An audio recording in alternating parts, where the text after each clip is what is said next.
Hello hi ಎಲ್ಲರಿಗೂ ನಮಸ್ತೆ. Welcome to my channel. ಇವತ್ತು ನಮ್ಮ ರೆಸಿಪಿ ಬಂದುಬಿಟ್ಟು ಹೀರೆಕಾಯಿ ಎಣ್ಣೆಗಾಯಿ ಯಾವ ರೀತಿ ಮಾಡಬೇಕು ಅಂತಂದ್ಬಿಟ್ಟು ನಾನಿವತ್ತು ನಮ್ಮ ಚಾನಲಲ್ಲಿ ತೋರಿಸ್ತಾ ಇದ್ದೀನಿ ಸ್ನೇಹಿತರೆ. ಬನ್ನಿ ಏನೆಲ್ಲ ಬೇಕು ಹೀರೆಕಾಯಿ ಎಣ್ಣೆಗಾಯಿ ಎಣ್ಣೆಗಾಯಿ ಮಾಡೋದಕ್ಕೆ ಏನೆಲ್ಲ ಬೇಕು ಅಂತ ನೋಡೋಣ ಬನ್ನಿ. ಸೇಮ್ ನಾವು ಬದನೆಕಾಯಿ ಎಣ್ಣೆಗಾಯಿ ಯಾವ ರೀತಿ ಮಾಡ್ತೀವಿ ಅದೇ ರೀತಿ ಇದನ್ನು ಮಾಡ್ಬೋದು. ಈ ರೀತಿ ಮೀಡಿಯಮ್ ಸೈಜಲ್ಲಿ ಸ್ವಲ್ಪ ಸಣ್ಣಕ್ಕಿರುವಂತಹ ಹೀರೆಕಾಯಿನ ತಗೊಂಡು ಮೇಲೆ ಚಿಪ್ಪೆ ತೆಗೆದು ಈ ರೀತಿ ಸಣ್ಣ ಕಟ್ ಮಾಡಿ ಬದನೆಕಾಯಿ ಎಷ್ಟು ಹೆಂಗೆ ನಾವು 4 ಭಾಗ ಮಾಡ್ತೀವೋ ಅದೇ ರೀತಿ ಹಚ್ಚಿಟ್ಕೊಂಡಿದ್ದೀನಿ. ಮಸಾಲೆ ರುಬ್ಕೊಳ್ಳೋಕ್ಕೆ ಇಲ್ಲಿ ರೆಡಿ ಮಾಡ್ಕೊತಾ ಇದ್ದೀನಿ ಸ್ನೇಹಿತರೆ. ಬೆಳ್ಳುಳ್ಳಿ ಮತ್ತು ಈರುಳ್ಳಿ, ಗಸಗಸೆ, ಚಕ್ಕೆ, ಲವಂಗ, ಕೊಬ್ಬರಿ ಮತ್ತು ಧನಿಯಾ ಪೌಡರ್ ಒಂದು 4 ಟೇಬಲ್ ಸ್ಪೂನು, ಅರಿಶಿನ ಪುಡಿ ಸ್ವಲ್ಪ, ಇಷ್ಟನ್ನು ಹಾಕ್ಕೊಂಡು ಒಣಮೆಣಸಿನ್ಕಾಯಿ ಸ್ವಲ್ಪ ಹಾಕ್ತಾಯಿದ್ದೀನಿ. ಸ್ವಲ್ಪ ನೀರನ್ನು ಹಾಕ್ಕೊಂಡು ನುಣ್ಣಗೆ ರುಬ್ಕೋಬೇಕಾಗುತ್ತೆ. ನೀವು ನಾವು ಒಣಮೆಣಸಿನ್ಕಾಯಿ ಹಾಕ್ತೀವಿ ಅನ್ನಂಗಿದ್ರೆ ಒಣಮೆಣಸಿನ್ಕಾಯಿ ಹಾಕ್ಕೊಳ್ಳಿ, ಇಲ್ಲ ಅಂತಂದರೆ ಚಿಲ್ಲಿ ಪೌಡರ್ ಸ್ವಲ್ಪ ಹಾಕ್ಕೊಳ್ಳಿ. ಇವಾಗ ಈ ರೀತಿ ನುಣ್ಣಗೆ ರುಬ್ಬಿದ್ದು ಆದಮೇಲೆ ಒಂದು ಪ್ಲೇಟ್ ತೆಗೆದಿಕ್ತಾ ಇದ್ದೀನಿ.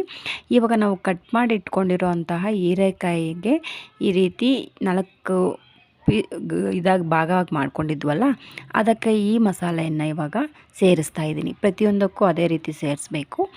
ತುಂಬ ಚೆನ್ನಾಗಿರುತ್ತೆ ಸ್ನೇಹಿತರೆ. ಬದನೆಕಾಯಿ ಯಾವ ಟೇಸ್ಟಲ್ಲಿರುತ್ತೋ ಆ ಟೇಸ್ಟ್ ಇಲ್ಲದಿದ್ದರೂ ಇದೊಂಥರ ತುಂಬ ಚೆನ್ನಾಗಿರುತ್ತೆ. ನೀವು ತುಂಬ ದಪ್ಪ ಇದೆ ಹೀರೆಕಾಯಿ ಅಂತಂದರೆ ಸ್ವಲ್ಪ ಈ ಎಣ್ಣೆಕಾಯಿ ಮಾಡಬೇಕು ಅಂತ ಪ್ಲಾನ್ ಏನಾದರೂ ಇದ್ದರೆ ನೀವು ಸ್ವಲ್ಪ ಮೀಡಿಯಮ್ ಸೈಜ್ ಸಣ್ಣಕ್ಕಿರುತ್ತಲ್ಲ ಹೀರೆಕಾಯಿನ ಅದನ್ನು ತಗೊಳ್ಳಿ ನೀವು. ಸೊ ಅದಾದಮೇಲೆ ಒಗ್ಗರಣೆ ಕೊಡ್ತಾಯಿದ್ದೀನಿ. ಮಸಾಲೆ ಎಲ್ಲ ಫಿಲ್ ಮಾಡಿದ್ದಾದಮೇಲೆ ಈ ರೀತಿ ಒಂದು ಪಾತ್ರೆ ತಗೊಂಡು ಅದಕ್ಕೆ ಸ್ವಲ್ಪ ಎಣ್ಣೆನ ಹಾಕ್ತಾಯಿದ್ದೀನಿ. ಎಣ್ಣೆಗಾಯಿ ಅಂದಮೇಲೆ ಸ್ವಲ್ಪ ಎಣ್ಣೆ ಜಾಸ್ತಿನೇ ಇರುತ್ತಲ್ಲ, ಸೊ ಆದ್ದರಿಂದ ನಾನಿಲ್ಲಿ ಒಂದು 8 ಟೇಬಲ್ ಸ್ಪೂನಷ್ಟು ಎಣ್ಣೆನ ಹಾಕಿ ಸಣ್ಣಗೆ ಹಚ್ಕೊಂಡಿರುವಂಥ ಈರುಳ್ಳಿ, ಕೊತ್ತಂಬರಿ ಸೊಪ್ಪನ್ನು ಸೇರಿಸ್ತಾ ಇದ್ದೀನಿ. ಇವಾಗ ನಾವು ಮಸಾಲೆ ತುಂಬಿಸಿರೋ ಹೀರೆಕಾಯನ್ನು ಈ ರೀತಿ ಎಣ್ಣೆಗೆ ಹಾಕ್ತಾಯಿದ್ದೀನಿ. ಜಸ್ಟ್ ನಾನು ಇವಾಗ ಒಂದು 2 3 ನಿಮಿಷ ಕಾಲ ನಾನು ಒಗ್ಗರಣೆ ಕೊಟ್ಟಿರೋ ಎಣ್ಣೆಯಲ್ಲೇ ಇದನ್ನು ಸ್ವಲ್ಪ ಫ್ರೈ ಮಾಡ್ತಾಯಿದ್ದೀನಿ.